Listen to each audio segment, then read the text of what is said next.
Njohi ĩno njĩkĩrĩre mũkana ihithukĩtio thutha wa ngari ĩrĩa ĩramĩkuĩte kũhobanĩrio nĩ maabithaa a borithi yumĩte mwena wa Nakuru yerekeirio kaunti-ini ya Laikipia igukuirwo matanya mararĩ ĩkorwo ĩkĩendio taũni-inĩ ya Nyahururu na matũra marĩa marigicĩirie.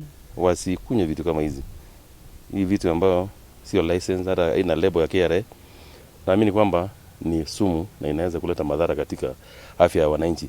Kũringana na munini wa kamishina gĩcigo-inĩ gĩkĩ Muthike Ndabuki, ekwĩrwo arĩa maikĩtio ngono magĩkuruhanio na wendia wa njohi ĩno mahingĩrĩtwo ceceni-inĩ ya borithi ya Nyahururu magĩtanywo gũkinyio igoti-inĩ kũhingũrĩrwo thitango. Juzi pia tumeshika around crate 300 ya assorted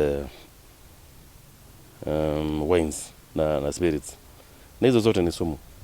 So tunaendelea kupigana na hii pombe kuhakikisha kwamba hivi in the markets wananchi wanakunywa ile kitu ambayo ni safi ambayo serikali imepitisha. Muthike augĩte matiracoka na thutha harĩ kũhĩtana na arĩa othe maratabania thũgũrĩ ĩno njĩkĩrĩre mũkana kũrĩa ningĩ orĩtie mũingĩ gũteithĩrĩria mĩhang'o-inĩ ĩno. Through the office ya DCIO tumeita maofisa wa KRA wakuja waangalie kama ni sumu, na tunaamini ni sumu kwa sababu vile packaging yake, hata chupa unaangalia ni chupa chafu. Ona kũrĩ ũguo mũingĩ nĩ ũhoetwo kũhũra biacara ĩrĩa yagĩrĩire ithenya-inĩ rĩa kwĩhithanĩra na maabithaa a borithi.